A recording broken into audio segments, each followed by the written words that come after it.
जरा सोचिए जिस बिस्तर पर आप सोते हैं अगर उसी के नीचे करोड़ों का खजाना छिपा हो तो। आपको बता दूं कि बिहार के पश्चिम चंपारण बेतिया के जिला शिक्षा अधिकारी यानी कि डीईओ रजनीकांत प्रवीण के घर पर हुई छापेमारी में कुछ ऐसा ही नजारा देखने को मिला। विजिलेंस टीम ने जब उनके ठिकानों पर पहुंची तो उनके बेड से 1.87 करोड़ रुपए बरामद हुए। और मजे की बात यह है कि ये वही बेड है जिस पर वो हर रात चैन की नींद सोते थे। वहीं बिहार की स्पेशल विजिलेंस यूनिट को रजनीकांत प्रवीण के खिलाफ आय से अधिक संपत्ति का मामला दर्ज होने की शिकायत मिली थी। इस शिकायत के आधार पर गुरुवार सुबह सुबह टीम ने उनके बेतिया स्थित आवास समेत 7 अलग-अलग ठिकानों पर एक साथ छापेमारी शुरू की। छापेमारी में सिर्फ कैश ही नहीं, बल्कि सोने चांदी के आभूषण, कई प्रॉपर्टी के कागजात और उनके परिवार के बैंक खातों की जानकारी भी मिली। सबसे हैरान कर देने वाली बात ये थी कि बिस्तर के नीचे बोरियों से भरे ये नोट किसी खजाने से कम नहीं लग रहे थे। गिनती के लिए नोट गिनने की मशीन मंगानी पड़ी। मैं आपको ये बता दूं कि रजनीकांत प्रवीण मूल रूप से बिहार के नालंदा जिले के गिरियक प्रखंड के पोखरपुर गांव के रहने वाले हैं। इनके पिता राधिका रमण एक शिक्षक थे और छोटे भाई कुंदन कुमार फिलहाल बीडीओ के पद पर कार्यरत हैं। हालांकि दिलचस्प बात यह है कि उनका पैतृक घर पिछले 15 सालों से बंद पड़ा है। पिछले 1.5 दशक में रजनीकांत प्रवीण और उनके परिवार ने शायद ही अपने गांव का रुख किया हो।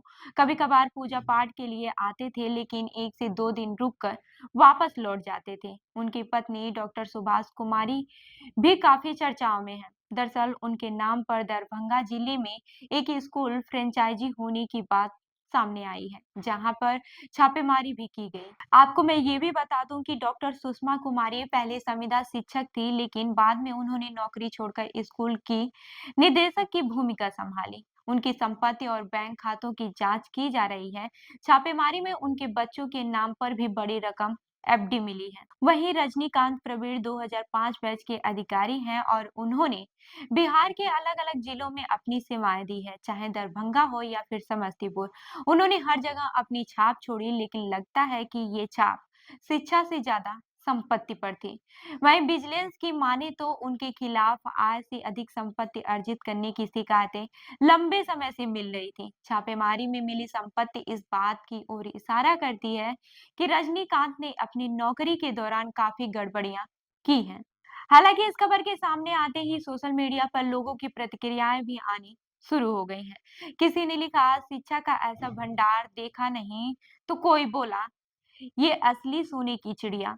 छापेमारी के बाद से शिक्षा विभाग ने तुरंत प्रभाव से रजनीकांत प्रवीण को निलंबित कर दिया है। उसके साथ ही उनके खिलाफ कानूनी कार्रवाई भी शुरू हो गई है। यह देखना काफी दिलचस्प होगा कि ये जांच में और क्या-क्या खुलासे होते हैं।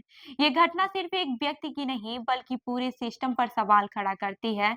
जिस शिक्षा विभाग का काम बच्चों को बेहतर भविष्य देना है, वही अधिकारी अपने जेब भरने में लगे हैं। ये मामला एक बार फिर से साबित करता है कि भ्रष्टाचार सिर्फ समाज को नहीं, बल्कि देश के भविष्य को भी खोखला कर रहा है। तो इस खबर पर क्या है आपकी राय हमें जरूर बताइएगा। मैं हूँ रूबी आपके साथ और आप देख रहे हैं जनदर्पण न्यूज। धन्यवाद।